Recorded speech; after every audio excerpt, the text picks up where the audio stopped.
Before I tell you what I found under that floorboard, I need you to do something for me.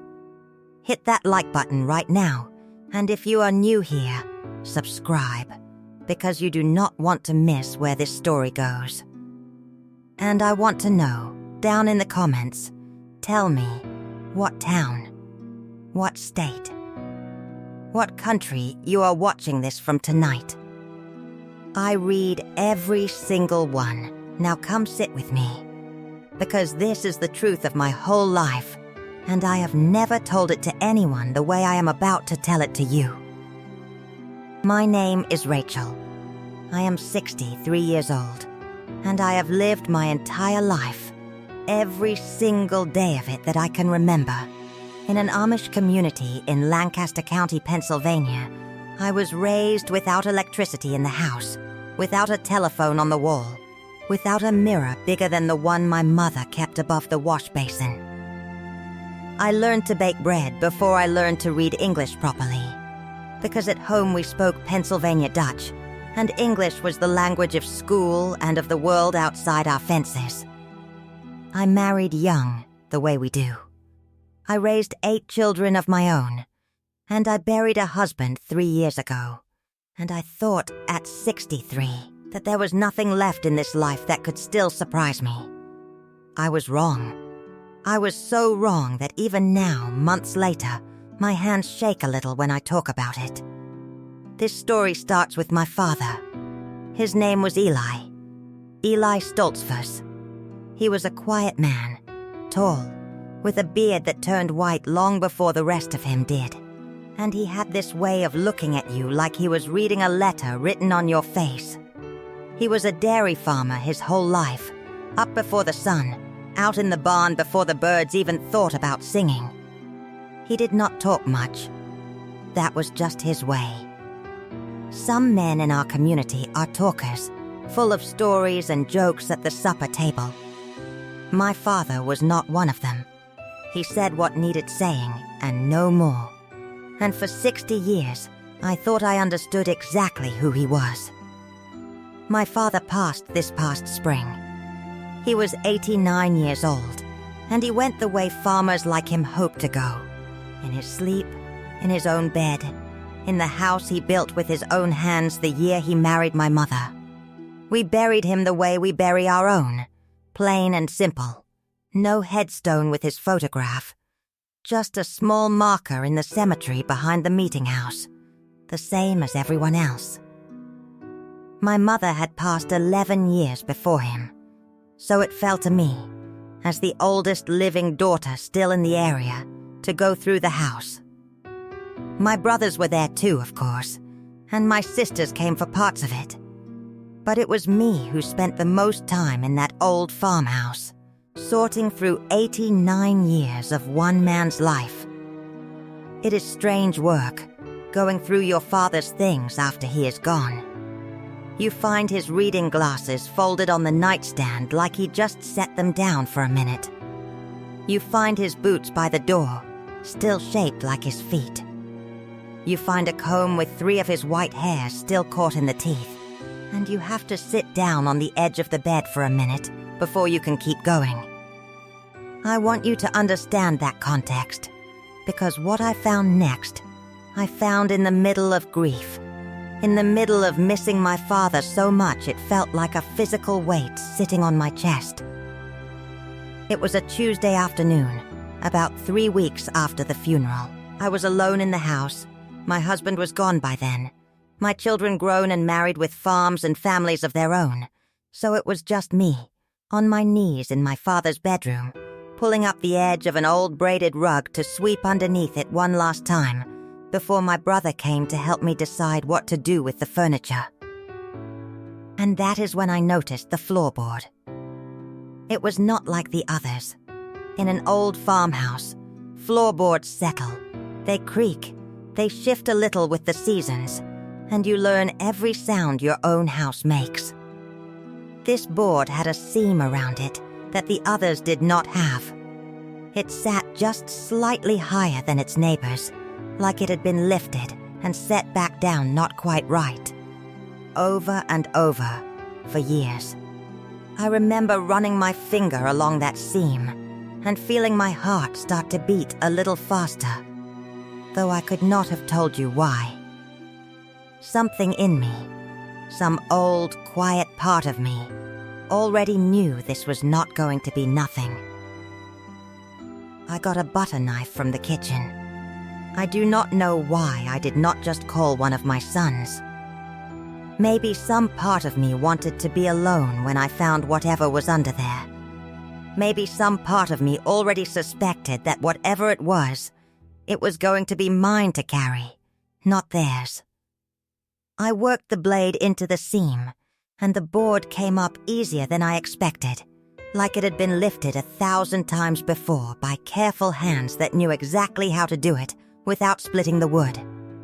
Underneath was a space cut into the floor joists, maybe 8 inches deep, lined with an old piece of oilcloth to keep out the damp.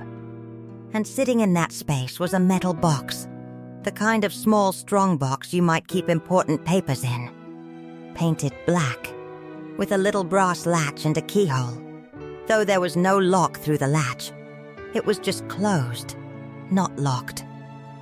I remember sitting back on my heels and staring at it for a long moment before I even touched it. In our community, in an Amish household, this kind of hidden thing is almost unheard of. We do not believe in secrets kept from family. We do not believe in locked boxes under floors. My father was the last man on earth I would have expected to have something hidden away like buried treasure. I lifted the box out. It was heavier than I expected, and it rattled just slightly, like there was more than paper inside. I set it on the bed, on top of the quilt my mother had sewn 50 years before, and I sat down next to it, and for a long time I just looked at it. Outside, I could hear a horse and buggy going by on the road, the same sound I had heard my whole life, and somehow that ordinary sound made what I was about to do feel even stranger, like I was standing on the edge of 2 different worlds at once. I want to tell you honestly, some part of me almost put the board back down and left it. We are taught, from the time we are small children, not to go digging into things that are not ours to know. We are taught that some things are between a person and God, and it is not our place to pry. I sat there with my hand on that lid for a full 5 minutes, maybe longer, arguing with myself. But he was gone. My father was gone, and whatever was in that box was not going to hurt him anymore by being found. It was only going to hurt me, if it hurt anyone at all. And so, finally, I opened it. The first thing I saw was a bundle of letters, tied with a piece of plain string, the paper yellowed and soft with age. Under that was a small velvet pouch that turned out to hold a woman's wedding ring. Gold, thin, old-fashioned, nothing like the plain bands we wear in our community, because most of us do not wear rings at all. Under that was a folded piece of cloth, and wrapped inside the cloth was a small silver locket on a broken chain. And at the very bottom of the box, in a plain brown envelope that had gone soft and fuzzy at the corners from being handled so many times, was a single piece of paper, folded in thirds. I want you to understand, I almost did not unfold that paper right away. I looked at the letters first. I looked at the ring. I held that little locket in my palm and turned it over and over, looking for some kind of engraving, some kind of clue. But there was nothing on it, just smooth silver worn soft by years of thumbs rubbing over it exactly the way I was rubbing over it now. It was only after I had gone through everything else that I finally picked up that folded paper from the bottom of the box. My hands were not steady. I remember that clearly, because I remember thinking, why are my hands shaking over a piece of paper? I unfolded it, and I smoothed it out on my knee, and I looked down, and it took me a moment to understand what I was even looking at, because the top of the page said, in official type, State of Ohio, Certificate of Live Birth. not Pennsylvania. Ohio. I read the name of the child on that certificate 3 times before it settled into my brain that the name of the child was mine. Not the name I had grown up with. Not Rachel Stoltzfus. A different first name. A different last name entirely. And under the section marked Mother, there was a name I did not recognize at all.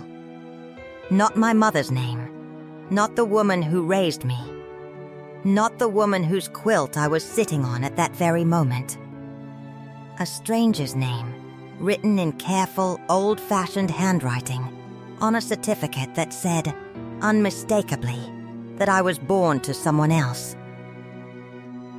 I sat there on my father's bed, in my father's house, holding proof that everything I understood about who I was and where I came from was in some fundamental way not true. Or at least, not the whole truth. My chest felt tight. My ears were ringing a little, the way they do when you stand up too fast. I remember looking around the room, at the familiar wallpaper, at the dresser my father had built, at the window looking out over the same fields I had looked out over as a girl, and thinking, none of this is what I thought it was. I am 63 years old, and I do not know who I am. I do not know how long I sat there. Long enough that the light coming through the window had shifted from afternoon gold to the flatter gray of early evening. Long enough that my legs had gone stiff underneath me. Eventually, I folded that certificate back up along its old creases, the way it had been folded for who knows how many decades, and I put it back in its envelope, and I put everything back in the box, and I carried that box out to my buggy, and I drove myself home in the dark, and I did not tell a single living soul what I had found, not that night, not for many nights after. That first night I did not sleep. I lay in my bed in my own little doddy house, the small house I had moved into after my husband passed, and I stared up at the ceiling, and my mind went back and back and back, all the way to being a little girl, searching for anything, any small thing, that might have told me the truth if only I had known to look for it. And here is the thing. Once I started looking, I found so many small things, so many little cracks in the story I had always been told, cracks I had simply never had a reason to notice before. I remembered, when I was maybe 7 or 8 years old, overhearing my mother and my Aunt Sarah talking in the kitchen while they canned tomatoes, and my aunt saying something like, "Well, she does not favor either of you, does she?" And my mother's voice going sharp and quick, saying that is not a kind thing to say in front of the child, and then noticing me in the doorway and going quiet in that particular way grown women go quiet when they realize a child has heard something not meant for her ears. I remembered that moment my whole life, actually. But I had always understood it as my aunt commenting on my looks, the way relatives do. Children have dark hair, or fair hair, favoring one side of the family or the other, and my Aunt Sarah was known for being blunt. I never thought about it any deeper than that. I remembered that I did not look much like either of my parents. My father was tall and fair, with pale blue eyes. My mother was small and round-faced, with brown eyes like most of her people. I grew up tall like my father, but with dark hair and green eyes, and more than one person over the years had commented on it, always in that same light, teasing way. You must get that from your mother's side. Or someone married into a family with some outside blood a few generations back. That happens sometimes. I always laughed along. It never once occurred to me, not once in 63 years, that the real answer might simply be that neither of them was my blood at all. I remembered my mother's strange, quiet grief on certain days of the year that never lined up with any holiday or church observance I understood. There was one day, always in early October, when my mother would go especially quiet. And if you asked her what was wrong, she would just say she had a headache, and she would go lie down in the afternoon, which she never did on any other day. I used to think it was simply a woman's private trouble, the kind you did not ask about. Now, lying awake with that metal box on the table beside my bed, I wondered if early October was my true birthday, the day I had been born to a stranger in the state of Ohio, and my mother, the woman who raised me, could never quite let that day pass without feeling the weight of it. I remembered, too, a conversation I had almost entirely forgotten, from when I was maybe 16, sitting up late with my father in the barn while he tended to a sick calf. He had said to me, out of nowhere, in that quiet voice of his, "Rachel, you know that being someone's family is not only about blood." And I remember thinking it was an odd thing for him to say, and I asked him what he meant, and he just shook his head and said, "Nothing, just something I have been thinking about," and went back to work. I was 16. I did not press him. Children do not press their fathers, not in our world, not on things fathers do not offer more of on their own. Lying there that night, all of these memories came back to me at once, like 100 small stones I had been stepping over my whole life, without ever once looking down to see what they were. And I understood, with a terrible, sinking certainty, that I had not stumbled onto some strange mistake in a dusty old box. I had stumbled onto the truth. A truth that my mother knew. A truth my father knew. A truth, quite possibly, that my Aunt Sarah knew. And perhaps other people in our community knew. People who had looked at me my whole life with a kind of knowledge I had never once suspected they were carrying. I did not go to church that Sunday. I sent word with my youngest son that I was feeling poorly, which was not exactly a lie, though it was not exactly the truth either. I spent that Sunday alone in my little house, with the box open on the kitchen table, reading through those old letters one by one, trying to piece together a story out of paper that had been folded and unfolded so many times it had gone soft as cloth. The letters were mostly between my father and a man named Harlan Weaver, who signed himself simply H.W. From what I could gather, piecing it together slowly over that long, quiet Sunday, Harlan Weaver had been some kind of go-between, a man who was not Amish himself, but who had connections in an Ohio Amish community, and who had, for reasons the letters did not fully explain, been the one who first brought word to my father, back in the early 1960s, that there was a baby girl in need of a home. One letter, dated in the spring of the year I was born, said only this, and I am going to tell you as close to word for word as I can recall, because I have read it so many times since that it is nearly burned into my memory. Eli, the child is healthy, a girl, born the 3rd of October. The mother is young and unmarried and cannot keep her, and the family does not wish the matter spoken of. If you and your wife are still willing, I can bring her to you within the fortnight. She will need a good home and good people, and I know of none better than you. I sat at my kitchen table and I read that sentence over and over. Unmarried, cannot keep her.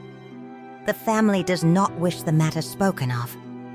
I understood, reading between those careful, old-fashioned lines, that my birth had been what people back then called a scandal. A young woman, unmarried, had a baby, and her family, my blood family, wanted no part of raising that child, or perhaps could not, for reasons this letter did not explain.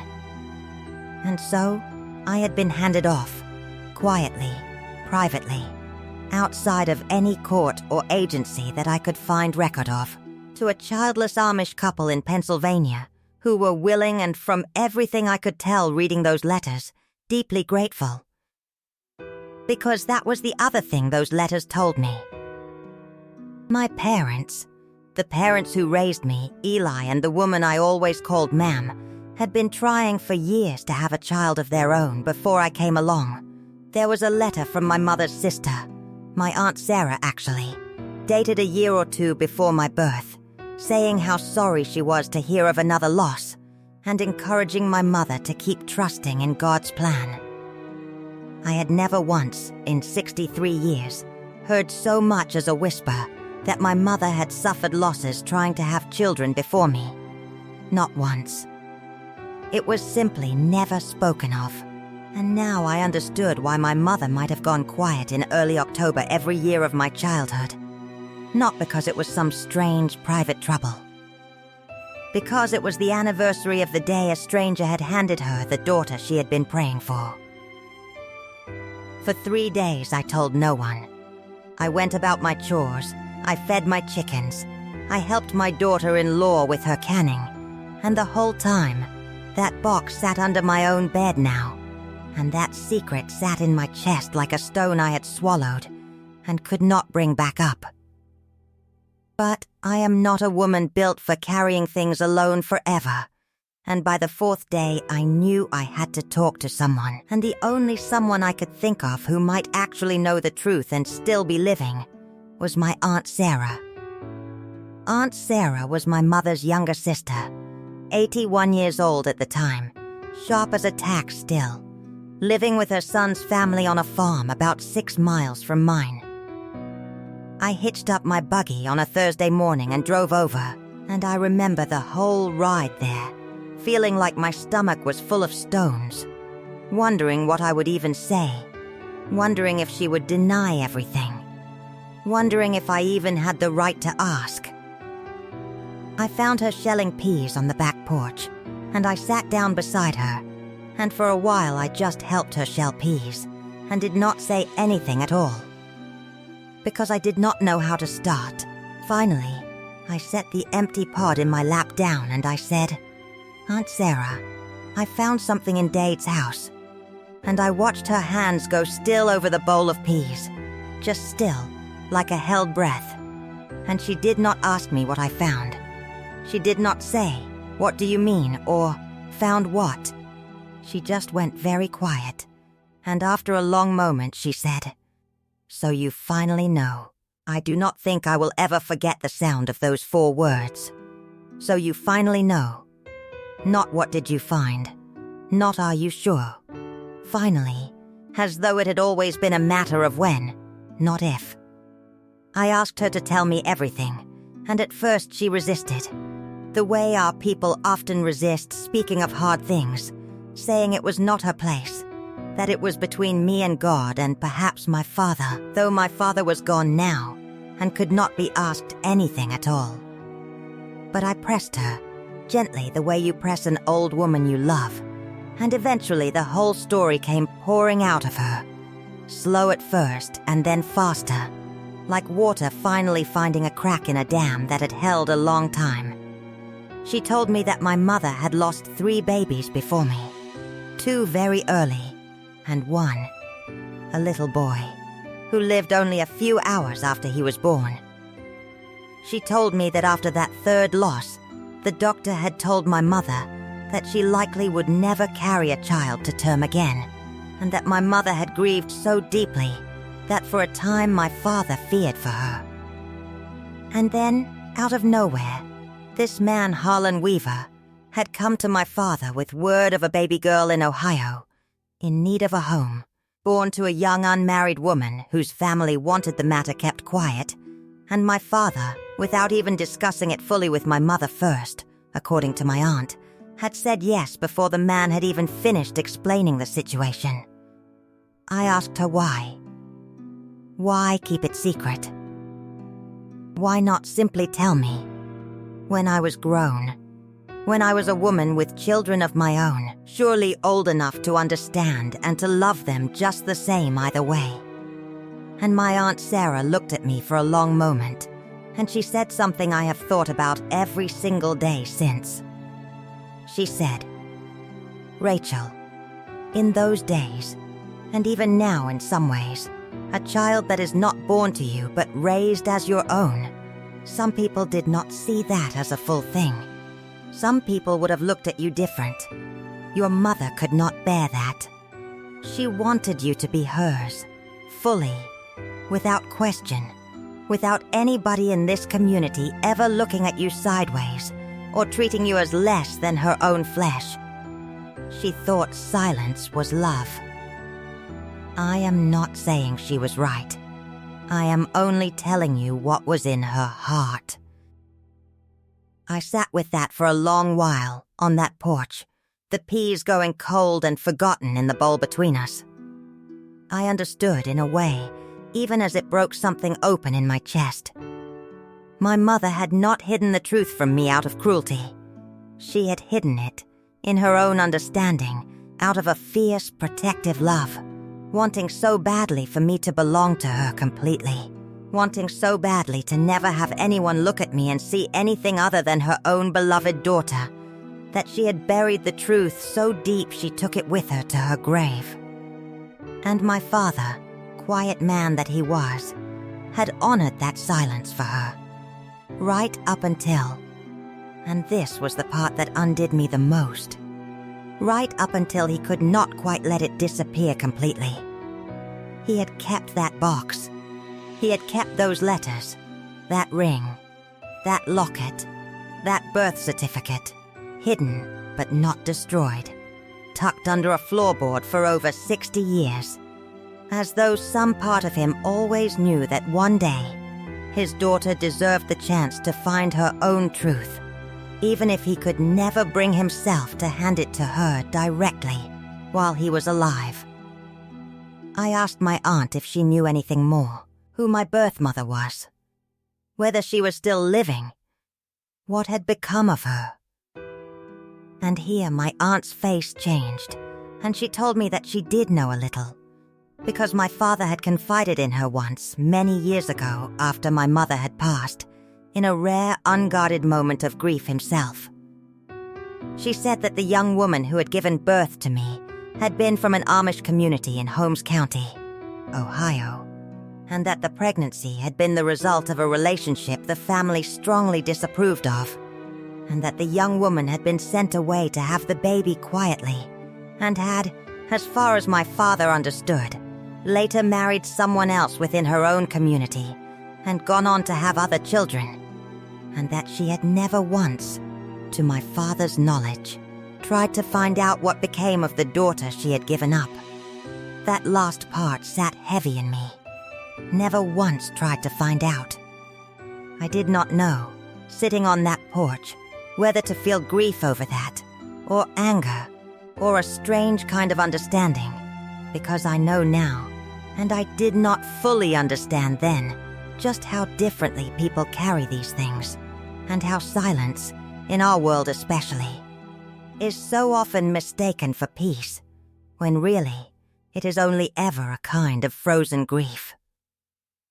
I want to pause here and tell you a little about what it means to hold a secret like this in a community like mine, because I think for those of you watching from outside our world, it might be hard to understand why I did not simply announce it to everyone, or why it took me weeks to decide what to do next. In the Amish community, especially the more conservative church districts like the one I was raised and still live in, family is not just a private matter. It is the whole structure of your life. Your standing in the community, your role at gatherings, even simple things like who helps whom with a barn raising or a harvest, all of it is woven through with family lines going back generations. To learn, at 63 years old, that the family line I had always claimed as my own was not, in the way I had always understood it, entirely mine. That was not just a private, personal shock. It touched everything. It touched how I understood my place among my own brothers and sisters, my own children, my own grandchildren, all of whom I now understood were not blood related to my father's line at all. Though they most certainly still carried my mother's people's blood, since my mother, for all her secrecy, had not been the one who could not conceive. Wait, no. Let me say this clearly. Because I want to be honest with you the way I was forced to be honest with myself. Both of my parents who raised me were not my blood. My mother could not carry a child to term. My father, as far as anyone ever told me, was not the one with difficulty. The loss was always spoken of, in the little that was spoken at all, as my mother's sorrow. Which meant that the child they so badly wanted, and finally received through Harlan Weaver's quiet arrangement, was not connected by blood to either one of them. I was, in every sense that our community understands blood and lineage, a complete outsider grafted onto that family tree. And yet, I had spent 63 years being told, in every implicit way a family tells a child such a thing, that I belonged fully, completely, without qualification. I do not say this to make you feel sorry for me. I say it because I think it matters for you to understand the size of what I was carrying, alone, in those first weeks. It was not simply learning I was adopted, the way a person in the modern world might learn such a thing and go looking up records with a computer in an afternoon. It was learning that my entire identity within a tightly closed religious community, one where lineage quietly shapes so much of daily life, had been built on a secret so carefully kept that even my own aunt, who knew, had never once let it slip in 63 years. After I spoke with my Aunt Sarah, I knew I could not simply put that box back under my bed and go on with my life pretending I had never opened it. Something in me needed to know more. Not to replace the family who raised me, I want to be very clear about that, because it is something I have had to say to my own children since, more than once, but simply to know. To understand where I came from, to put a face, even just in my mind, to the young woman whose name I had read on that Ohio birth certificate for the first time at 63 years old. I decided to go to Ohio. This was not a small decision for a woman like me. I do not drive a car. I have never in my life boarded an airplane. Traveling any real distance means arranging a driver, one of the local men who are not Amish themselves, but who make a business of driving Amish families, places our buggies cannot easily go, to the hospital, to a wedding several counties over, sometimes clear across state lines for a special occasion. I called on a driver named Mr. Wrestler, an older Mennonite man who had driven my family for years, and who I trusted. And I told him only that I needed to go to Holmes County, Ohio, to look into some family history. And he did not ask many questions, which I was grateful for. My son Amos wanted to come with me. I told him no, not this first time, though I promised I would tell him everything when I returned. And I did keep that promise. I needed, for reasons I could not fully explain even to myself, to do this first part alone. The drive took the better part of a day. I remember watching the fields roll by out the window, farmland that looked so much like home and yet felt entirely foreign, because I did not know, driving through it, whether somewhere out there was a farm where I had been born, a house where a young frightened woman had once held me for the first and possibly only time before giving me away. Holmes County has one of the largest Amish and Old Order Mennonite populations in the country, larger even than our community back home. And I knew, arriving there, that finding one family among so many, based on nothing but a name from a 63-year-old birth certificate and a few fragments from a dying man's letters, was not going to be simple. I started, as I understand many people in my situation do, at the county records office, a modern brick building that felt strange and cold to me after a lifetime of farmhouses and meeting houses. A kind young woman there helped me look up the original birth record, and it matched, word for word, what I already had in that brown envelope. The mother's name listed was Miriam Yoder, age 19 at the time of my birth. I sat in that records office with tears running down my face, and the young woman working there, bless her, did not rush me, just brought me a cup of water and sat quietly nearby until I was ready to speak again. I asked her if there was any way to find out what had become of a woman named Miriam Yoder from that area, born around 1943 or so, and she told me gently that public records could only tell me so much. But she gave me the name of a local historical society, and a woman there, who she said had spent years helping people research Amish family lines, sometimes for exactly this kind of situation, since I was apparently not the first person in my circumstance to come looking. The woman at the Historical Society was named Esther Hirschberger, herself a retired schoolteacher, and when I explained why I had come, she did not seem surprised at all, which told me something about how common these hidden threads must be, quietly running underneath so many families in these old communities. She spent an afternoon with me, pulling out old church directories, family group sheets, even some newspaper clippings from the local paper going back decades. Together we traced the Yoder family that had lived in that area in the early 1940s and 1950s, a large family with several daughters, one of whom was named Miriam, born in 1943, which matched.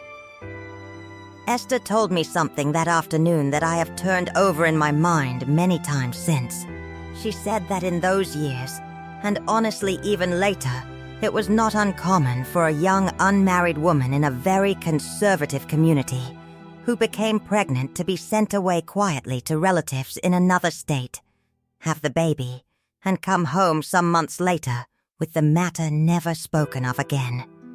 The child placed with another family, sometimes within the same faith, sometimes, as in my case, with an Amish family from an entirely different state, specifically so that there would be no chance of the child and the family crossing paths and the truth becoming known. It was, she said, a kind of mercy in the minds of the people who arranged it, though it rarely felt like mercy to the young woman living through it. And she said this with a particular kind of sadness in her voice that told me she had seen more of these stories than she probably wished she had. She helped me find out that Miriam Yoder had indeed gone on to marry, about 4 years after I was born, a man named David Miller from a neighboring church district, and that the two of them had raised a family of 6 children together on a farm not far from where we were sitting.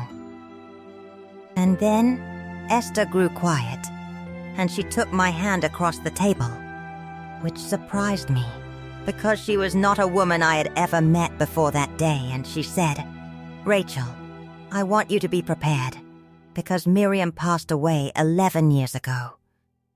Cancer, if I recall correctly. I am so sorry. I do not think I fully understood, until that exact moment, sitting in a cluttered little office surrounded by cardboard boxes of old church records, how much I had been hoping. Somewhere underneath all my careful practical reasoning about just wanting to know, just wanting information, that I might actually get to meet her. To see her face, to hear her voice, even just once, even just for a few minutes. And in that moment, I understood that door was closed, and had been closed for 11 years already. Long before I even knew there was a door there to walk through. I cried in that office for a long time. Esther did not rush me. She simply sat with me, her hand still resting over mine, and let me grieve a woman I had never known.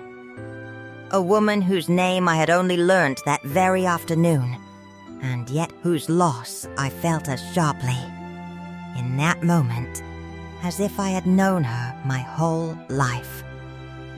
But Esther had more to tell me that day, and this next part is the reason I am able to tell you this story with something other than pure grief sitting at the center of it.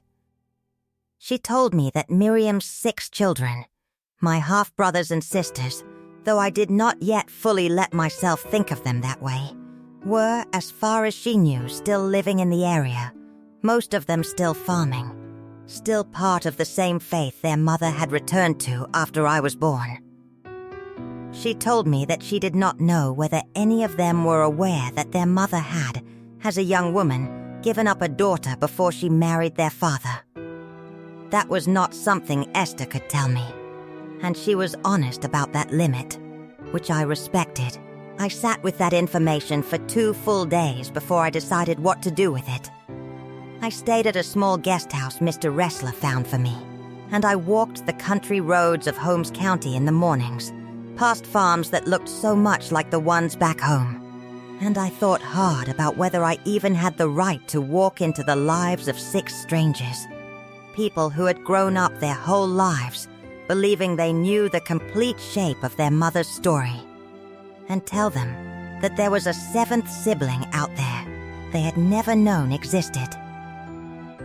In the end, I decided that I did have that right, not because I was owed anything, but simply because the truth, once you know it, has a way of asking to be spoken, and I did not think I could go home to Pennsylvania and simply bury this the way it had been buried for 63 years already. I asked Esther if she would help me reach out, gently, carefully, in a way that respected the family and gave them every chance to say no if that was what they wanted. Esther arranged for a letter to be delivered, not by mail but by hand, through a mutual acquaintance, which is often how sensitive matters are handled in these communities. A slower and more personal way than simply dropping something in a mailbox. I wrote that letter 3 times before I was satisfied with it. I did not want to arrive like a storm demanding anything. I simply wrote the truth as plainly as I knew how, that my name was Rachel, that I had recently learned I was born to a woman named Miriam Yoder Miller in the fall of 1962, that I had been raised with love by another family, and that I was not seeking to disrupt anyone's life or claim anything, but that if any of Miriam's children were open to it, I would be deeply grateful for the chance to meet them, even just once. I gave that letter to the mutual acquaintance, and then I did the hardest thing I have ever had to do in my whole life, up to that point, which was wait. I waited 4 days in that little guest house, walking those unfamiliar country roads morning and evening, praying more sincerely than I think I had prayed in years. Not entirely sure what I was even praying for, other than some kind of peace, whichever way the answer came. On the 5th morning, there was a knock at the door of the guest house, and when I opened it, there was a woman standing there, maybe in her late 50s, wearing a plain dress and a covering just like the ones I have worn my whole life, and she looked at me for a long moment without saying anything. And I looked back at her. And I want to tell you, the moment I saw her face, something in my chest simply broke open. Because she had my mother's eyes, I mean my birth mother, Miriam, whose photograph I had not yet even seen at that point. But somehow I knew, looking at this stranger's face, that I was looking at a piece of the woman who had given birth to me. Because this woman's eyes were the exact same shape and color as my own. A shape and color that had never matched either of the parents who raised me. A mismatch I had simply lived with my whole life without ever understanding why. She introduced herself as Katie, the 2nd oldest of Miriam's children, 49 years old at the time we met, and she told me that she had received my letter and had sat with it for 2 days before deciding to come herself rather than write back, because she felt this was not the kind of news that belonged in a letter. She told me that none of them had ever known their mother had a child before them. Not one of the 6. Their mother had never spoken of it, not once. Not even in her final months when she was dying, and many people, facing the end, finally let go of secrets they had carried a lifetime.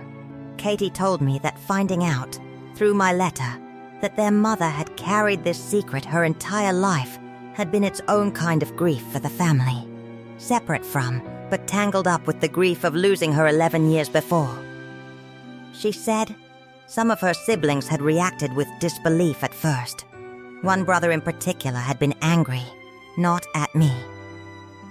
She was careful to say, but at the situation itself, at the years of silence, at a mother who had passed without ever giving them the chance to know they had an older sister.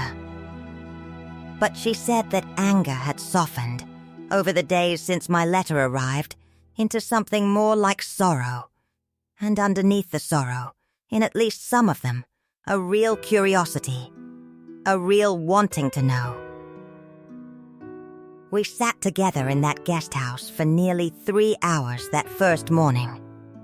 She had brought a small photograph, worn soft at the corners, of her mother as a young woman, taken sometime in her early 20s, and when she handed it to me, I held that photograph in my hands, and I saw my own face looking back at me from 60 years in the past. Not exactly my face, but close enough that there was no mistaking it, no explaining it away as coincidence. The same tall build, the same dark hair, the same particular tilt to the eyebrows that I had spent 63 years thinking was simply my own unexplainable feature, a feature that matched no one in the only family I had ever known. I asked Katie, as gently as I knew how, if she knew who my birth father had been. And here her face grew careful in a way I recognized immediately, because it was the same careful look my Aunt Sarah had worn when I first asked her about my origins. Katie told me that their mother had never spoken his name to any of her children, not once, and that whatever she knew came only from a conversation her own aunt had once had with her many years ago in confidence. She said that as best as the family understood it, my birth father had been a young man from outside the faith entirely, someone Miriam had known briefly during a period when she had been living for a time with an English family in town, working as a hired girl, which was apparently more common in those years than I had realized. Young Amish women sometimes taking work outside the community for a season before marriage. Katie did not have a name for me, and I want to be honest and tell you that to this day, I still do not know my birth father's identity, and I have made a kind of peace with that, though it took me longer than I expected to arrive at that peace. Some pieces of a story I have come to understand are simply not meant to be fully recovered, and a person has to learn to hold that unfinished edge without it unraveling everything else they have found. What Katie could tell me, and did tell me, over those 3 hours and over the 2 more days I ended up staying in Holmes County, was so much about who Miriam had been as a woman, as a mother, as a person in her community. She told me Miriam had been known as a quietly kind woman, someone who always seemed to carry a particular gentleness with young unmarried girls who found themselves in trouble. A gentleness her children had noticed, but never fully understood the source of.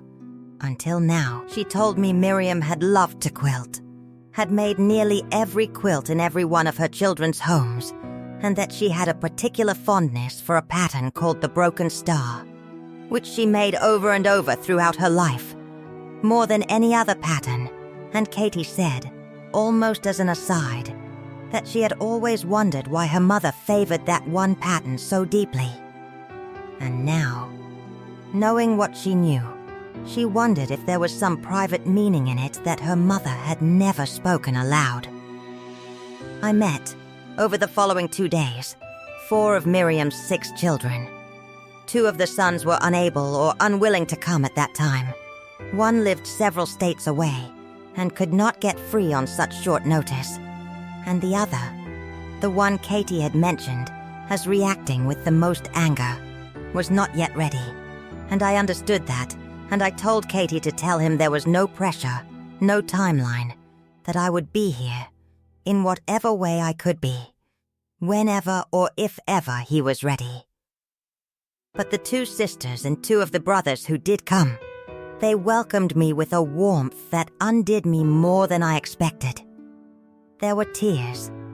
There was laughter too. There was a strange, wondering kind of joy mixed in with all the grief, as we sat around a kitchen table not unlike my own kitchen table back home, and found piece after piece of ourselves reflected in each other's faces and mannerisms, and even, in a few uncanny moments, the exact same turns of phrase. On my last day in Holmes County, Katie asked if I would like to visit Miriam's grave, and I said yes before she had even finished asking. We drove out together, in a hired van since it was some distance, to a small cemetery behind a meeting house that looked, in every way that mattered, exactly like the cemetery back home where my father was buried. Rows of plain markers, no names carved large, no photographs, no elaborate stones, just simple, humble markers the same size and shape for every soul resting there, rich or poor, however they had lived. Katie led me to one near the back, under the shade of an old maple tree, just starting to turn color for the fall, and there it was. Miriam Yoder Miller. Born 1943, died 11 years before I stood there. Nothing more. I knelt down in the grass beside that marker, and I did not know what to say at first, because how do you speak to a mother you never knew? A woman who carried you for 9 months and then handed you to strangers and never spoke your name again for the rest of her life. I sat there a long while, and Katie stood a respectful distance away, giving me that privacy, and eventually words did come, quiet ones.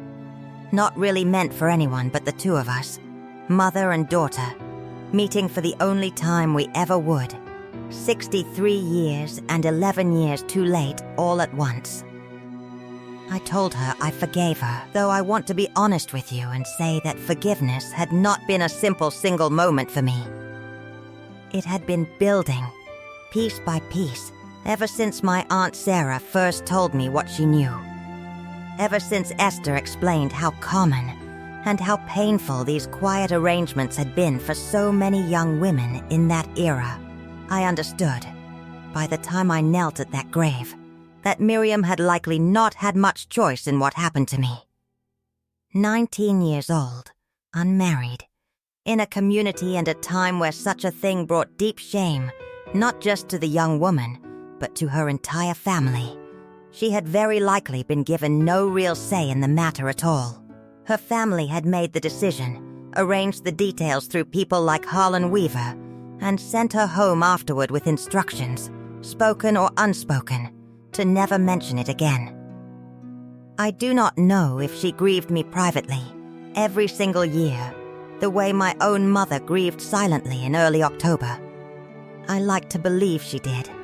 I choose to believe her fondness for that one particular quilt pattern, Broken Star, made over and over throughout her whole life, was her own quiet way of remembering a daughter she was never allowed to speak of out loud.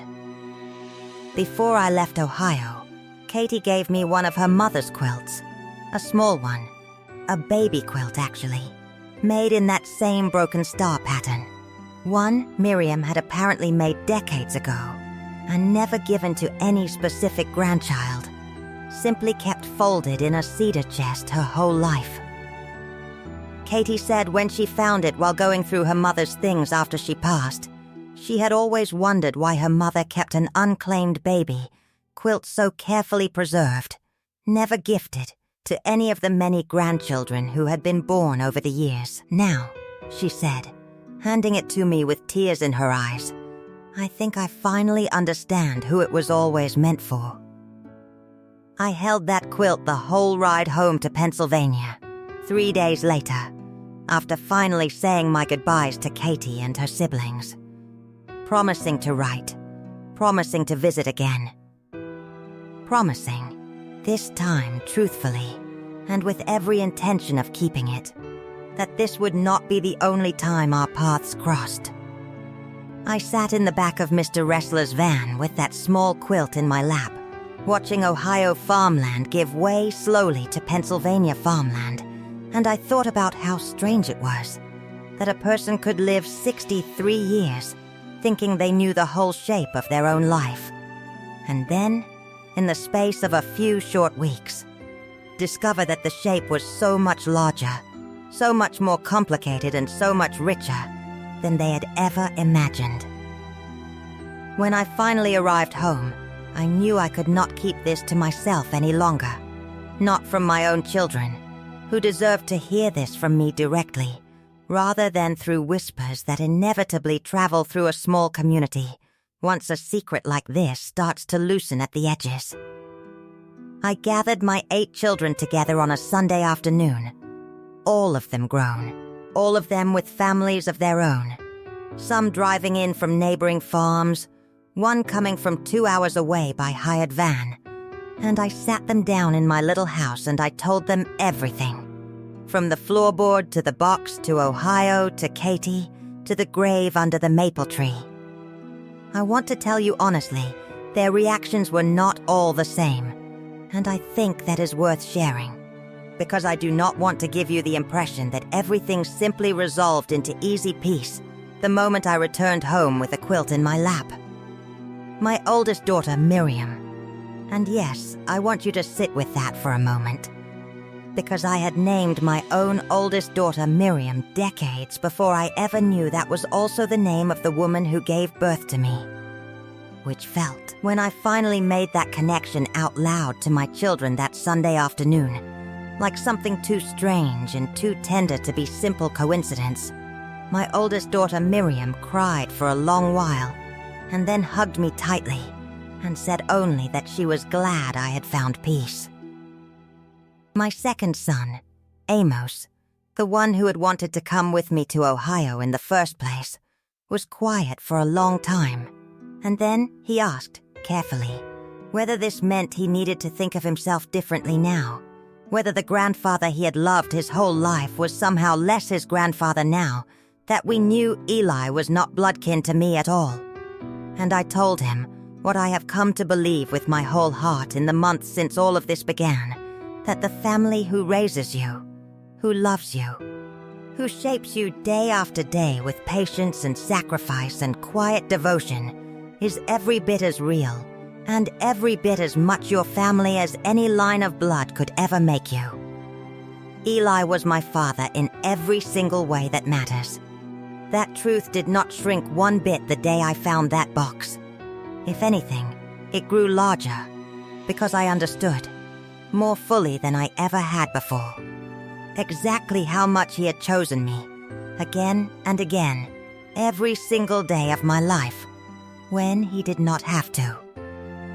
My youngest, a daughter named Leah, asked me the hardest question of that whole afternoon, which was whether I was angry.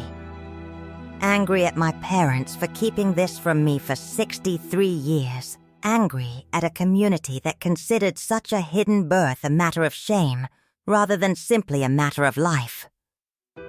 I sat with that question a long while before I answered her, because I did not want to give her a false, tidy answer just to smooth things over. I told her the truth, which was that yes, for a time, I had been angry that I had lived so many decades not fully understanding parts of myself, my height, my dark hair, my green eyes, a certain restlessness I had always felt and never understood the roots of, because the truth had been kept from me. But I told her too that anger is not where I had settled. Where I had settled, in the months since, was something closer to a strange and complicated gratitude. Gratitude that my parents wanted me so badly they crossed state lines and kept a decades-long silence just to make sure no one, ever, treated me as anything less than fully theirs. Gratitude that I had been given, so late in my life, the gift of an entirely new family, 6 half-siblings and all of their children and grandchildren. People whose faces carried pieces of my own face, people I would never have known existed, if not for one loose floorboard under a bed in an old farmhouse. Beyond my own children, word did eventually travel through our community, the way word always does in a place where everyone's lives are woven so closely together. I decided, rather than let rumor carry a version of the story that might grow strange and twisted in the retelling, to speak with our bishop directly, a man named Bishop Yoda, no relation, as far as either of us could determine, to my birth mother's family, though the shared name gave us both a quiet, uneasy laugh when I first realized it and pointed it out to him. I was nervous going into that conversation, more nervous, in some ways, than I had been walking up to Katie's door in Ohio, because I did not know how the elders of my own church would receive this. Our community, for all its warmth and closeness, can also hold tightly to certain expectations, certain ideas about what is proper to speak of and what is better left buried. I worried, honestly, that I might be seen as stirring up something shameful, dragging old sins into the light that some would have preferred stayed in the dark where my parents had so carefully placed them. But Bishop Yoda surprised me. He listened to the whole story without interrupting, and when I finished, he sat quietly for a long moment, and then he told me something I did not expect. He told me he had known, in a general way, that such arrangements had happened over the years, more than most people in our community would ever guess. Quiet placements of children born under difficult circumstances, moved between families and sometimes between states, always with the same goal of protecting a young woman's reputation and giving a child a stable home, and always, always wrapped in silence, because that had simply been the accepted way of handling such things for generations. He told me my story was not unique, though it was, of course, entirely my own. He told me that he did not see anything sinful or shameful in what I had done, in seeking out the truth, in traveling to Ohio, in building a new relationship with my birth mother's family, he said. And I remember this clearly, because it eased something in me that had been tight since the moment I first opened that box.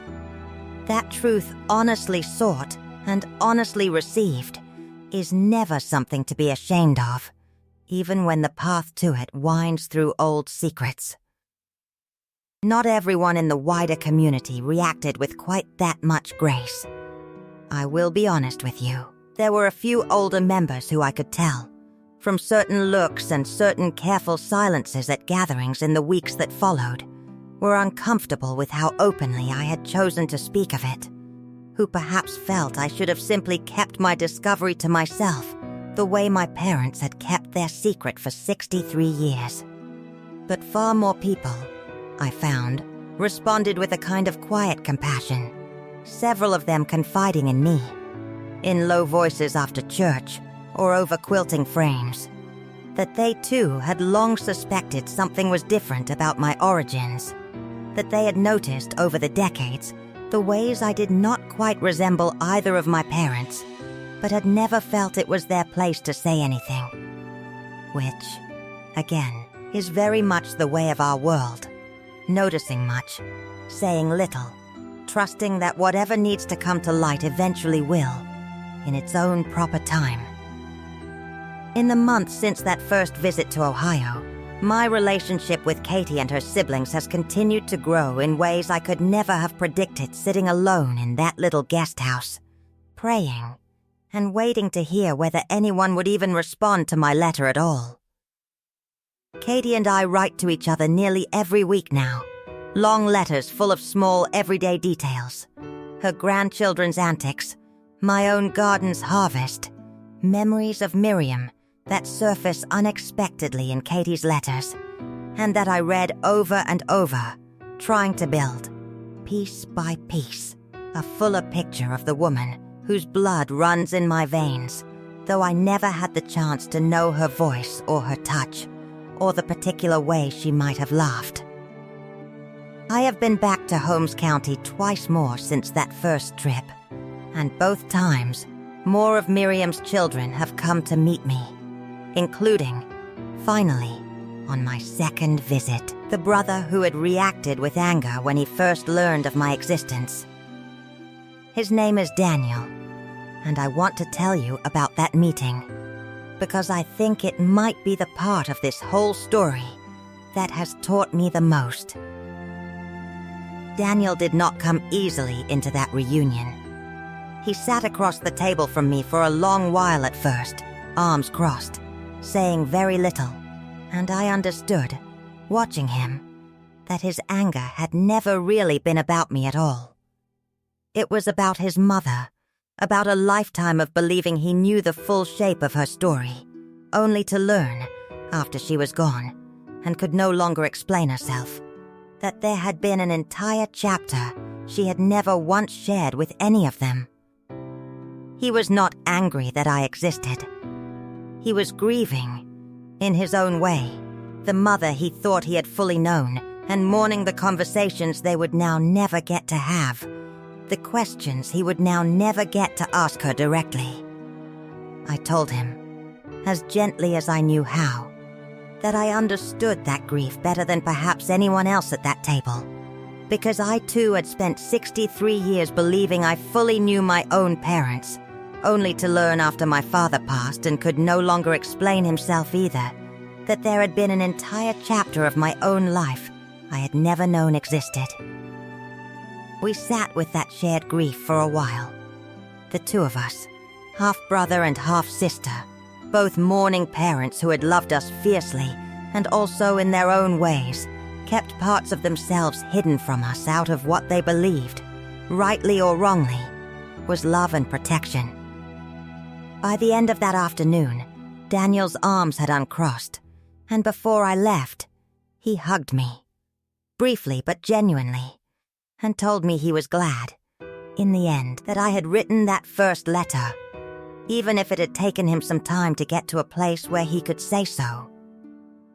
I think often, these days, about that little velvet pouch with the wedding ring inside, the one I found alongside the birth certificate that first afternoon. I never fully explained, earlier in this story, what became of it, and I want to circle back to that now, because it turned out to hold its own small piece of the puzzle. When I showed that ring to Katie, on my very first visit, she recognized it immediately. It had belonged to Miriam's own mother, my birth grandmother, a woman who had passed away not long after I was born. Katie explained that it was traditional, in some of these old arrangements, for a small token to be sent along with a child being placed with a new family. Some quiet, private acknowledgement from the birth family, even amid all the enforced secrecy, that this child was not simply discarded, but was loved, in whatever quiet and complicated way circumstances allowed. My father, Eli, had kept that ring safe for 63 years, never giving it to me, but never destroying it either, holding onto it the same way he held onto the letters and the birth certificate, as though some part of him always understood that this was not fully his story to end, that a day might come when his daughter deserved to hold the whole of it in her own hands. I wear that ring now, not on my finger, since it is not our custom to wear such rings, but on a plain chain around my neck, tucked beneath my dress where only I know it is there, close to my heart, every single day. It has become, for me, a quiet, private symbol of everything this whole experience has taught me, that love, real love, is rarely simple, and it is almost never without complication, and sometimes the truest forms of love are the ones tangled up hardest with sacrifice, with silence, with people doing their very best with impossible circumstances, even when their best still leaves scars for the people who come after. I have thought, too, a great deal about my mother, the woman who raised me, the woman whose quilt was under me when I first opened that box, and about the particular kind of courage it must have taken her to raise a child she did not carry, in a community where blood and lineage matter so deeply, and to do it so completely, so wholeheartedly, that not one single person, not even her own daughter, ever suspected the truth for 63 years. I used to think, in the early weeks after my discovery, that her silence had been a kind of betrayal, a debt of honesty she owed me and never paid. I have come to understand it differently now. I think her silence was the only way she knew how to give me the one gift she wanted most desperately to give. The simple, uncomplicated experience of being someone's daughter, fully and completely, without asterisks, without whispered qualifications, without ever having to wonder, even for one single day of my childhood, whether I belonged. And in a strange way, I did have that.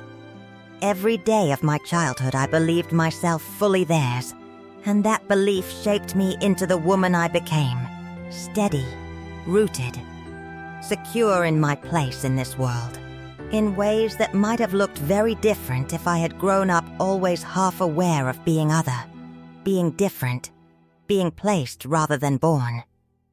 My mother's secret, whatever else it was, gave me 63 years of unshakable belonging before it ever asked me to hold the more complicated truth underneath it. I do not know if that makes what she did right. I am not sure these things sort so easily into right and wrong. But I understand it now, and understanding, I have found, carries you much further toward peace than judgment ever could. Last month, something happened that I did not expect. Something that felt, when it occurred, like a kind of quiet closing of a circle that had been left open for 63 years. Katie and two of her sisters, along with several of their grown children, made the trip out to Pennsylvania to visit me for the first time, rather than me always being the one to travel to Ohio. I want to tell you about the day they arrived, because I think it might be the closest thing to pure joy I have felt since my husband passed. I had spent the whole week beforehand baking choufle pie, whoopie pies, 3 different kinds of bread, far more food than any group of visitors could reasonably eat in a weekend. But I could not seem to stop myself. Some old instinct in me needing to pour out love in the only language I have ever fully trusted, which is food made with my own 2 hands. My children came too, all 8 of them, along with their spouses and most of my grandchildren, so that by the time Katie's van pulled into my lane that Friday afternoon, I had nearly 30 people gathered in and around my little house, waiting. I remember standing in my doorway, watching that van door slide open, watching Katie step out first, and then her sisters. And then, a stream of nieces and nephews and grandnieces and grandnephews I had never met. All of them pausing for a moment, taking in the farm, the fields, the plain dresses and the straw hats. A world that looked so much like their own and yet was not quite the same. Different church district, different customs in small ways, and yet unmistakably kin. Unmistakably close enough to home that I watched the nervousness on several of their faces ease within the first few minutes. We spent that whole weekend together, eating at long tables set up in my yard, the 2 branches of my family, the one that raised me and the one whose blood I carry, sitting side by side, passing dishes back and forth, children running between both groups, without any sense that there was a division to cross at all. Because to them, I think there simply was not one. They were all just family, gathered at Grandma Rachel's house for a wonderful, unusual weekend, and watching my grandchildren climb into the laps of cousins they had only met that day. Watching my son Amos deep in conversation with Daniel about dairy farming techniques, comparing notes like they had known each other their whole lives. watching my daughter Miriam and Katie's daughter, who turned out to share not only a love of quilting but nearly identical laughs, sitting together late into the evening piecing together a quilt top from scraps of fabric they had each brought without planning it.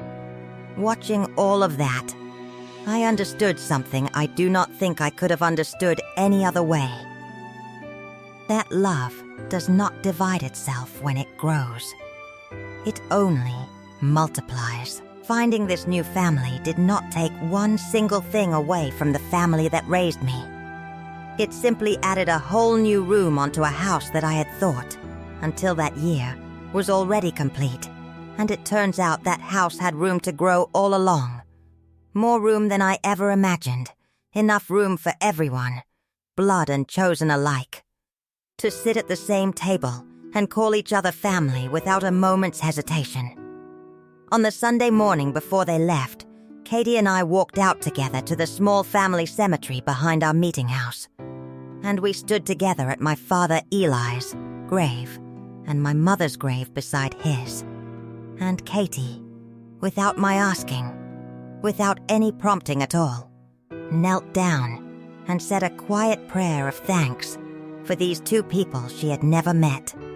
The couple who had raised her mother's firstborn daughter with such devoted, complete love that it took 63 years and a loose floorboard for the truth to finally surface. I stood there watching her. This woman who shared my blood, praying gratitude over the graves of the people who did not share my blood, but who had shaped every single thing about who I became. And I understood, more fully than I think I ever had before in my whole life, that family, real family, the kind that matters, is built from so many different materials, all at once. Blood, yes, but also choice, also sacrifice, also decades of small, ordinary acts of love, repeated so faithfully that they become, in the end, simply indistinguishable from blood itself. I want to talk for a while now about faith, because I do not think I can tell this story honestly without talking about it, since faith is the water I have swum in my entire life, the lens through which I have understood every single thing that has happened to me, good and hard alike. When I first found that birth certificate, before I understood any of the fuller story, before I met Katie or knelt at Miriam's grave or received Bishop Yoda's gentle words, my very first instinct, even underneath the shock, even underneath the confusion, was to ask God why. Why had this been hidden from me? Why had it taken 63 years and my father's death for the truth to surface? Why could I not simply have known, gently and gradually, the way some families handle these things, rather than discovering it alone on my knees on a bedroom floor, going through a dead man's belongings?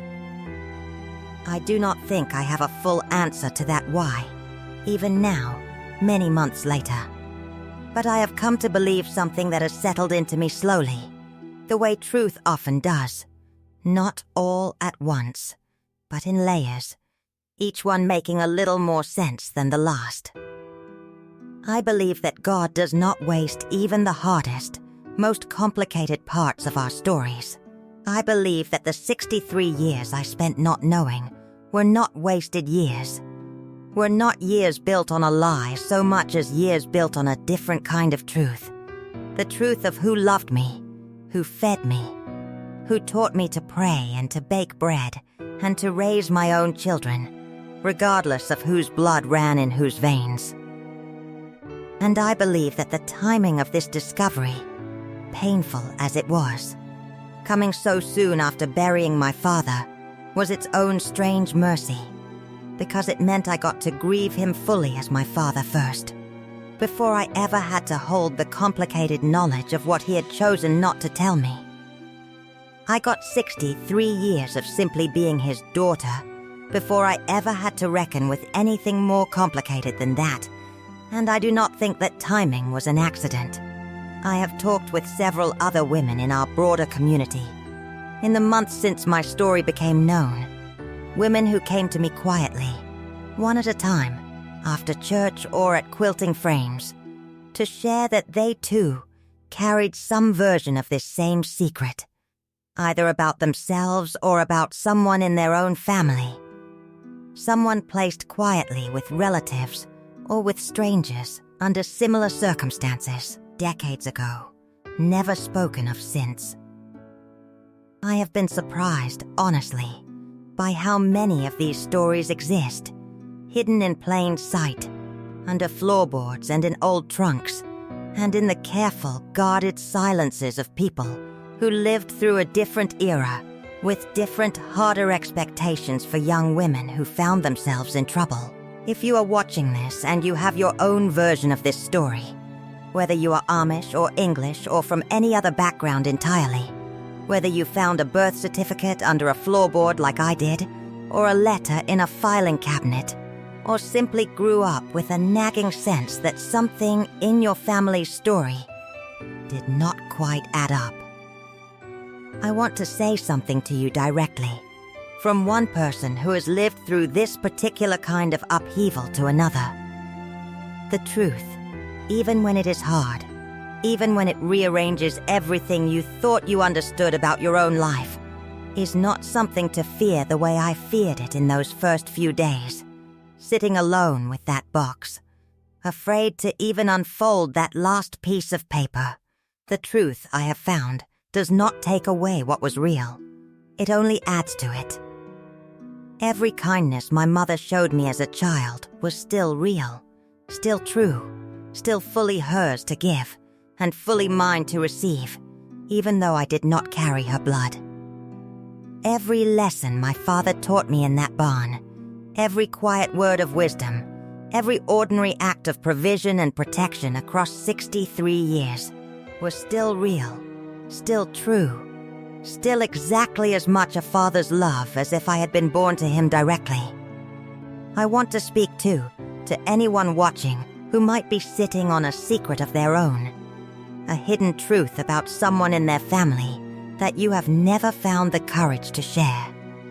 Whether that secret is about an adoption, or a birth outside of marriage, or some other painful chapter that your family has agreed, silently or otherwise, never to speak of.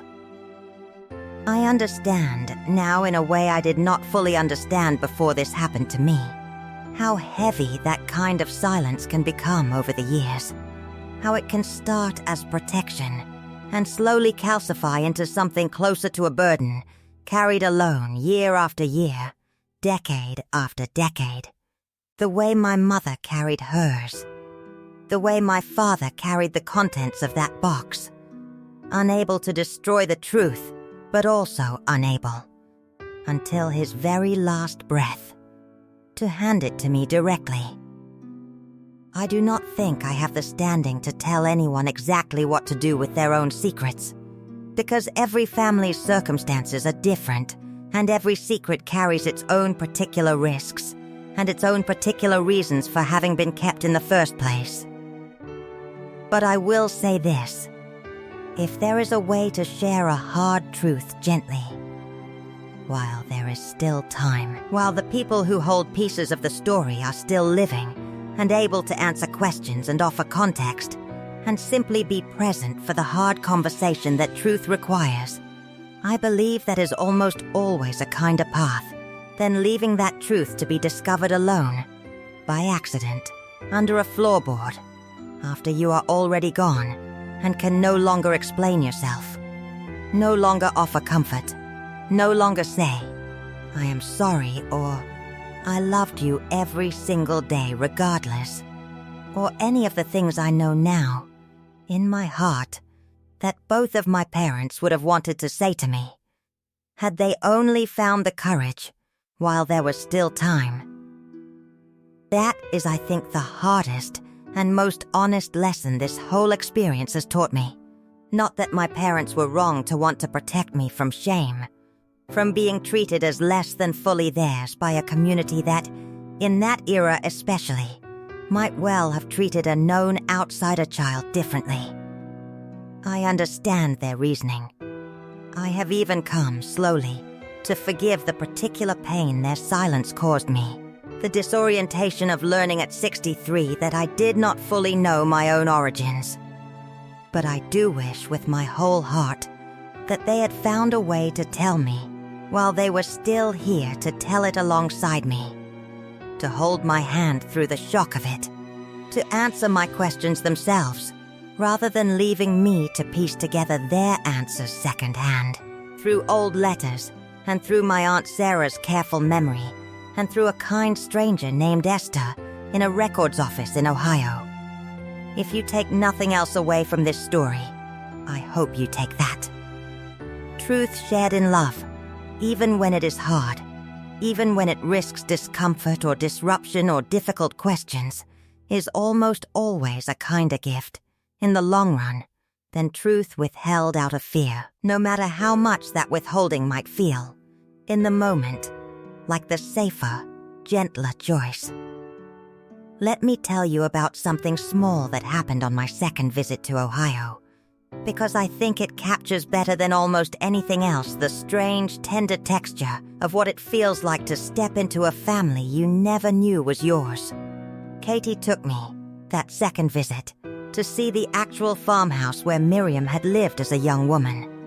The house where, presumably, though no one could say for certain exactly where I had been born, since some of these arrangements involved the young woman being sent elsewhere for the final months, I had at least spent whatever brief time I spent as an infant before Harlan Weaver carried me east, to Pennsylvania. The farm was still working, still owned by relatives, third cousins of Katie's now, people who welcomed us in without hesitation once Katie explained who I was, standing in their kitchen doorway with an expression I imagine mirrored my own the very first time Katie appeared at my guest house door. A kind of stunned, careful wonder. They showed us around the old farmhouse, much of it renovated over the decades, but the bones of it, the staircase, the fireplace, certain original windows, still exactly as they would have been in 1962. I stood in what had once been an upstairs bedroom, looking out over fields that rolled away toward a line of trees in the distance, and I tried to imagine a frightened 19-year-old girl standing at that same window, looking out at those same fields, carrying a secret that would shape the rest of her life and mine both.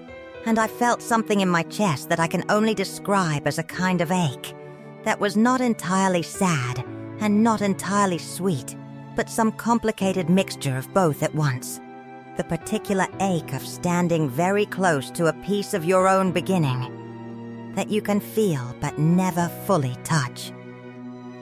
The cousin who now owns that farm, a kind woman named Ruth, mentioned almost in passing that there was an old family Bible in the front room, the same one that would have been in the house back in 1962, passed down through several generations of that branch of the family before it came to her. She brought it out and set it carefully on the table, and inside the front cover, in the way many old Amish families record such things, were pages of handwritten family records, births, deaths, marriages, going back generations.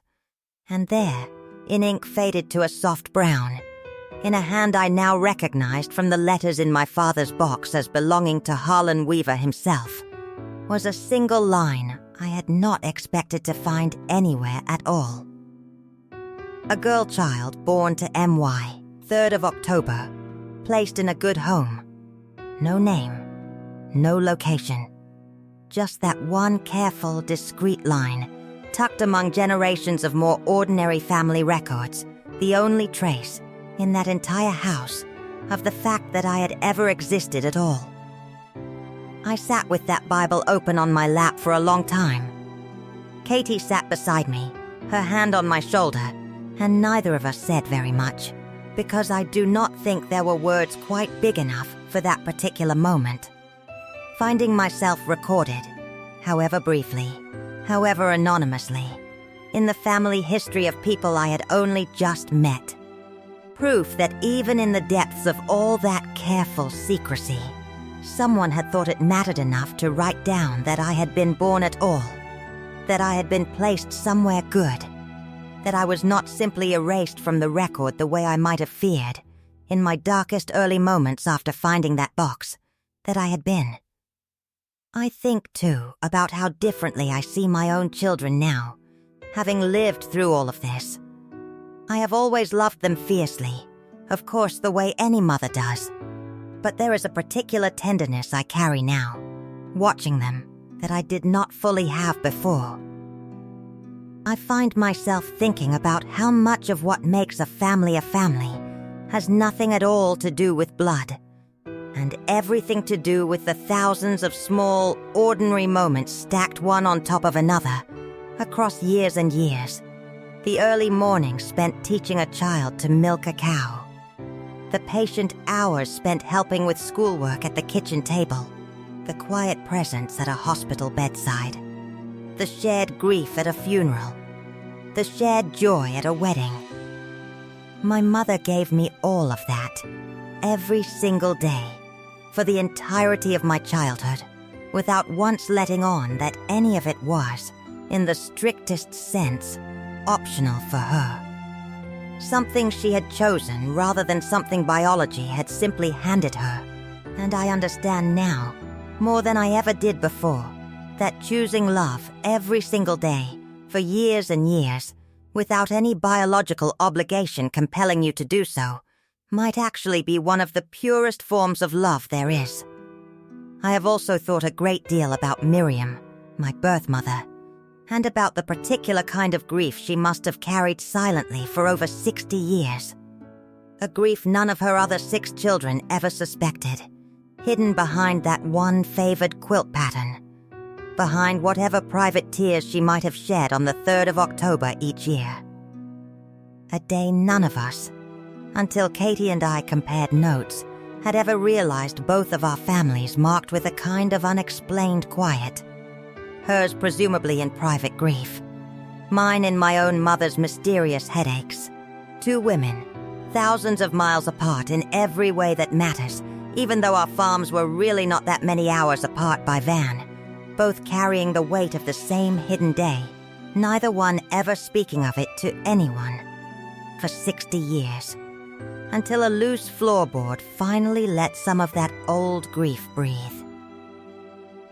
I do not know, and I will never fully know, whether Miriam thought of me often across those 60 years, or whether she managed, through whatever combination of faith and necessity and self-protection a person uses to survive such a thing, to set the memory aside for long stretches at a time.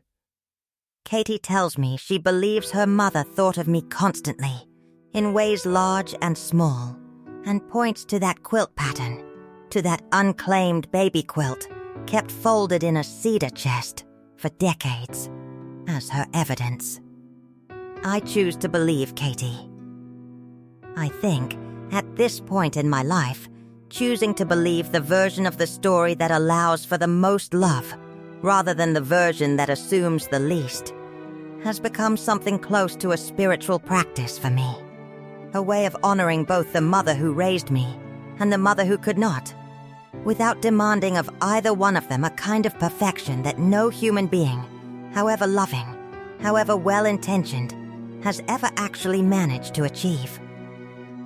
There is one more piece of this story I have not yet told you, and I have been saving it, I think, because it is the part that still catches in my throat a little every time I think about sharing it.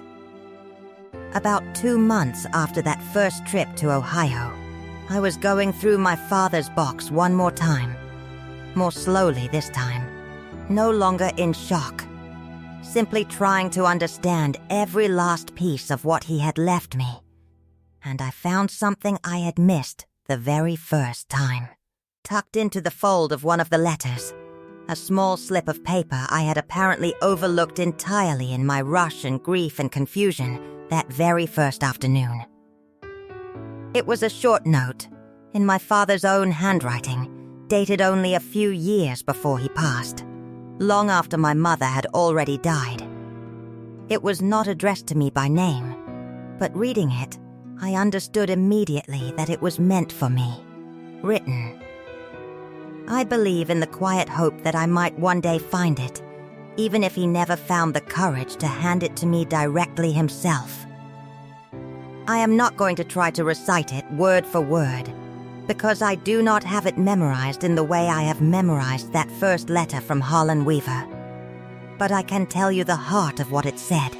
He wrote that he had thought, many times over the years, about telling me the truth of where I came from, and that each time he had found himself unable to do it, not because he doubted my ability to bear it, but because he could not bear himself, the thought of anything, even the truth, coming between us.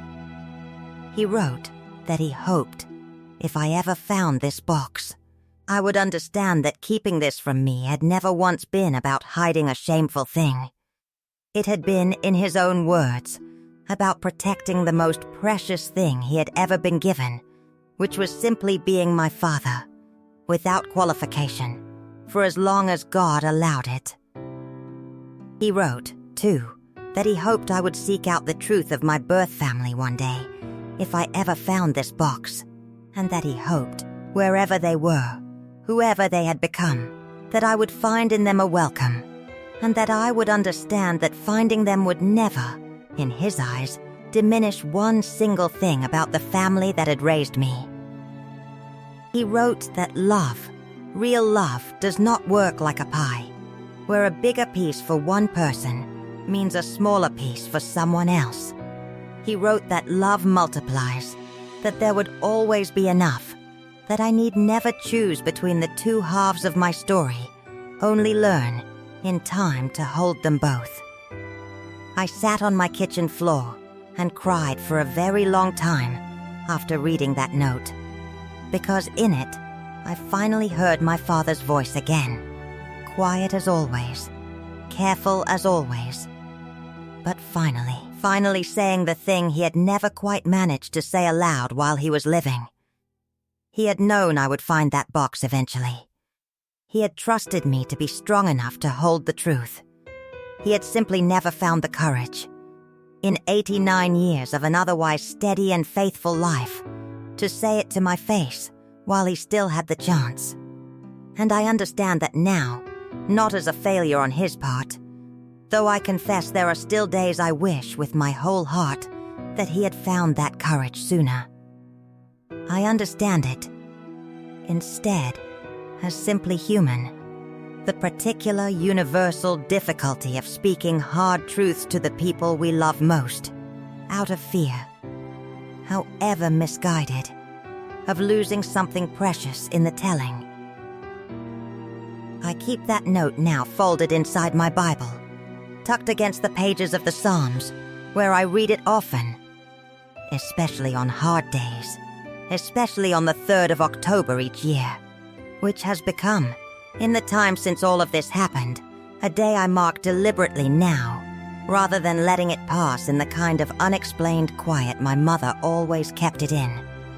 I light a lamp that evening, even in summer when the daylight lasts long, and I sit for a while and think of both of my mothers, the one who raised me and the one who carried me.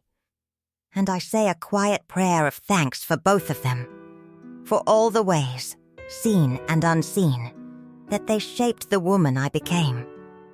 I think, too, about the strange and winding path that led me to this understanding. A loose floorboard, a metal box, a butter knife instead of a proper tool, a decision I nearly did not make to lift that lid at all. I think about how close I came, in that first hour, to simply closing that box back up, sliding the floorboard back into place, and carrying that secret to my own grave the way my parents so nearly managed to do. I think about all the reasons I might have talked myself into that choice. The fear of upsetting the community, the fear of dishonoring my parents' memory, the simple, understandable fear of learning something that might unravel the steady, settled sense of self I had built across 63 years. And I am so grateful, looking back now, that some quieter, braver part of me won out over all of that fear. Because what I found on the other side of that fear was not the unraveling I dreaded. It was an unfolding, a widening. A whole new room added onto a house I thought was already finished, with more than enough space inside it, it turns out, for every single person I have ever loved, old family and new family both, to sit together at one long table and call each other, without hesitation, simply family. If there is one thing I hope you carry away from this story, beyond even the particular details of my own life, it is this. However old you are, however settled you believe your own story to be, there may yet be rooms in that story you have not fully walked into. There may yet be truths, hard as they might be to receive, that are waiting patiently, tucked under a floorboard, or folded into an old letter, or simply sitting quietly in the careful silence of someone who loves you and has never quite found the courage to speak. I cannot tell you whether finding those truths will be easy. Mine was not, but I can tell you, from the far side of it now, that truth, even hard truth, even truth that rearranges everything you thought you understood, is very rarely the enemy we fear it to be in the moment before we finally choose to look. More often, in my experience, it is simply love, wearing a harder, more complicated face than we expected, waiting for us to be brave enough to recognize it. I want to tell you about one more small moment before I bring this story to a close, because I think it says more about where I have landed, emotionally and spiritually, than almost anything else I could tell you. This past spring, nearly a full year after I first pried up that floorboard, my granddaughter, my son Amos's youngest, came to me with a school assignment. She is 12, and her teacher had asked the students to draw a family tree, going back as many generations as they could manage, with help from their parents and grandparents. She sat at my kitchen table with a blank piece of paper and a pencil, and she asked me, quite innocently, the way children ask the questions adults spend years working up the courage to ask each other, how she should draw it, now that she knew great-grandpa Eli was not really my father by blood.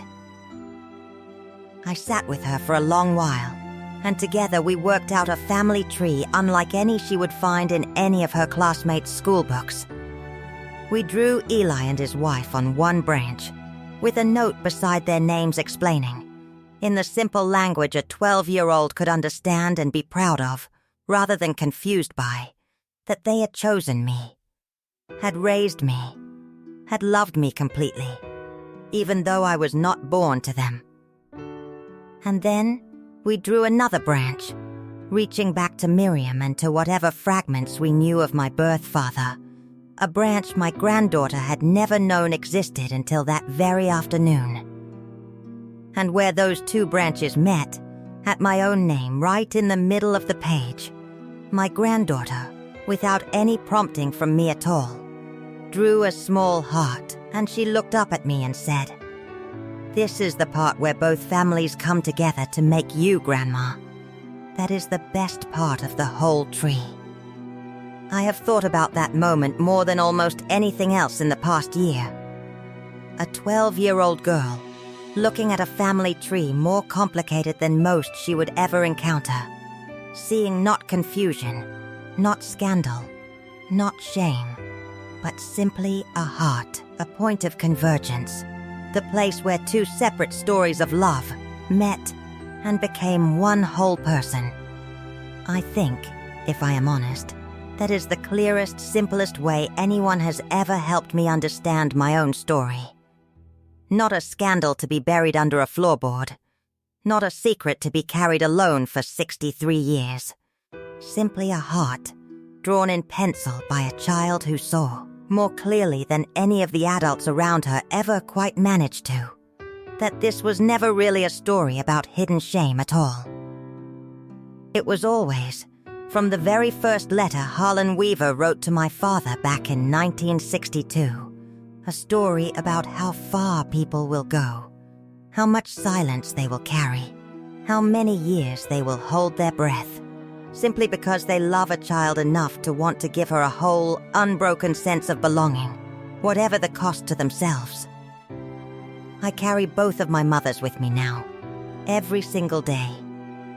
I carry my father, quiet man that he was, right up until the very end, choosing love over easy honesty. And I have made my peace with that choice. Even the parts of it I still wish had gone differently.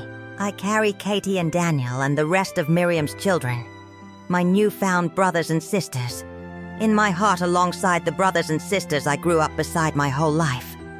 And I have found, to my genuine surprise, that my heart had more than enough room for all of them, that it did not need to shrink my love for one family in order to make space for the other. It simply grew, the way I have come to believe love almost always grows, when we are brave enough to let it. I want to close this part of the story by telling you where things stand now, because I know some of you watching are the kind of people who like to know how a story settles, not just how it unfolds. Katie and I speak by phone now, once a week, at a small phone shanty at the end of my lane, the same kind of shared telephone booth many of us in the more conservative church districts still use, since we do not keep phones inside our own homes. We have plans, tentative ones, to gather both families together again this coming fall, closer to the 3rd of October this time, so that we might mark that day together, deliberately, as a family, rather than each of us carrying it alone and in silence the way our mothers once did. My son Daniel, I misspoke. I mean my half-brother Daniel. Though at this point in the story, I find myself sometimes forgetting there was ever a time I did not know him. Which I think says something good about how far we have come together. Daniel has started sending me photographs of his farm, his cows, small ordinary details of his daily life. The same kind of small ordinary details siblings who grew up together might share without even thinking about it. And I find myself treasuring every single one of them. Small proof of a relationship neither of us knew we were missing until very recently. Growing now into something steady and real. I still have that box. I keep it now on the top shelf of my own closet. No longer hidden, no longer buried, simply kept. The way a person keeps anything precious and complicated, close at hand but not constantly on display. Inside it, alongside the original letters and the birth certificate, and that little silver locket whose engraving I never did find, I have added new things over this past year. A photograph of Katie and me standing together outside her mother's house. A letter from Daniel, his very first, awkward and short but deeply meaningful to me, written not long after our reunion at that reunion weekend. A small square of fabric Katie's daughter gave me, cut from the same bolt of cloth used in that unclaimed baby quilt Miriam kept folded in her cedar chest for 63 years. A quilt that now hangs, framed, on the wall of my own bedroom, the very first thing I see every single morning when I wake. I think, if my father could see that box now, sitting open on my kitchen table the way I have set it out again today, while I tell you all of this, he would understand that I did exactly what he hoped I would do. All those years he kept it hidden, but never destroyed it. All those years he could not quite find the courage to hand it to me directly, but also could not quite bring himself to erase the truth completely. I think he would see that I took the truth he left me, hard as it was to receive, and I built something whole and beautiful and full of even more love than I had before, rather than something broken. I think, wherever he is now, he is finally fully at peace with the choice he made, the same way I have finally fully made peace with it myself. I have asked myself, many times over this past year, what I would say to that version of myself, kneeling on my father's bedroom floor, hand resting on the lid of an unlocked box, trying to decide whether to open it or simply slide the floorboard back into place and walk away. I think I would tell her this. I would tell her that whatever is inside that box, however much it might rearrange the story she has told herself for 63 years, it will not take away one single true thing that has already happened to her. It will not erase her mother's hands teaching her to bake bread. It will not erase her father's quiet presence beside her in that barn, tending to a sick calf, saying strange, gentle things about family not always being about blood. Things she would not understand for another 47 years, but that were, in fact, the truest thing he ever told her. I would tell her that opening that box is not a betrayal of the people who raised her. It is, in the end, the deepest possible honoring of them. Because it means trusting that the love they gave her was strong enough, real enough, complete enough to survive the whole truth finally coming into the light.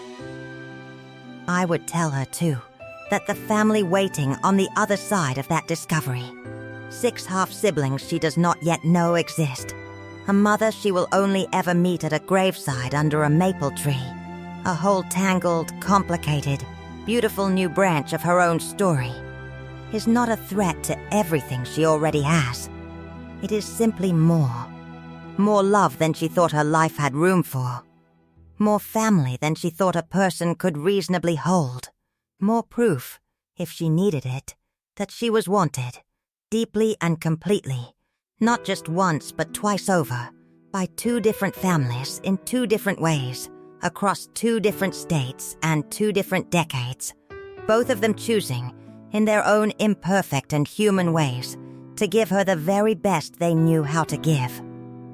I do not know what secrets you might be carrying, watching this tonight, wherever in the world you are. I do not know whether you have your own version of a locked box waiting somewhere, under a floorboard or in an attic trunk, or simply in the careful silences of someone who loves you and has not yet found the courage to speak. But I hope, if you do, that this story gives you a little courage of your own. Whichever side of that box you find yourself on, whether you are the one holding a secret, wondering whether it is finally time to let it go, or whether you are the one sensing, the way I sensed it for years, without fully understanding what I was sensing, that some piece of your own story is still waiting to be found. Family, I have learned, in the truest and deepest sense of that word, is built from so much more than blood alone. It is built from choice, repeated faithfully across thousands of ordinary days. It is built from sacrifice, often silent, often unseen, often only understood decades later, when a floorboard finally comes loose and a whole hidden history spills out into the light. And it is built, most of all, from love large enough to hold complication. Love that does not shrink from hard truths, but grows to make room for them. The way my own heart grew this past year to hold 2 mothers, 2 fathers, 14 siblings instead of 7, and a whole wide, unexpected new family I never knew I was missing until the exact moment I found them. Sometimes, in the evenings now, I sit out on my porch after the chores are done. The way I have sat on that same porch for most of my adult life. And I watch the light go gold and then gray over the fields. The same fields I have watched my whole life. And I think about how strange and wonderful it is that a person can live 63 years thinking they know the whole shape of their own life. And then, in the space of a single afternoon, on their knees on a bedroom floor with a butter knife in hand, discover that the shape was always so much larger than they imagined. I think about my father, keeping that box safe for 63 years, unable to give it to me directly but unable to let the truth disappear completely. I think about my mother, carrying her quiet grief every October without ever once explaining it. I think about Miriam, favoring that one quilt pattern her whole life, a private language of love and loss that only made sense to the rest of us after she was already gone. And I think about how all of that silence, all of that carefully carried weight, somehow still led, in the end, to more love rather than less. To a bigger table, to a fuller family, to a granddaughter drawing a heart in the middle of a family tree and calling it, without any hesitation at all, the very best part. I do not know what tomorrow holds, or what other small truths might still be waiting for me somewhere, tucked into a letter or a locket, or the careful silence of someone who loved me enough to keep a secret, and loved me enough, in the end, to leave a way for me to find it anyway. But I know this much for certain. Whatever I find, I am no longer afraid of it. The way I was afraid, that first night, lying awake with a metal box on the table beside my bed. I have learned this past year that the truth, however hard it arrives, however much it rearranges the story you thought you knew, is very rarely the ending of anything. More often, I have found, it is simply a beginning, waiting patiently under a floorboard for exactly the right moment to be found. Thank you so much for sitting with me through this whole story tonight. If it moved you even a little, please, go back up and hit that like button right now if you have not already, because it truly does help this story reach more people who might need to hear it. Subscribe to this channel so you do not miss the next story, because I promise you, there are more of them. More truths I have found in this life, more lessons this strange and beautiful journey has taught me.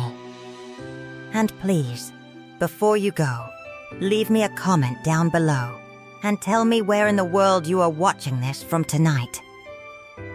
I read every single one, and I would love to know whose life this story reached.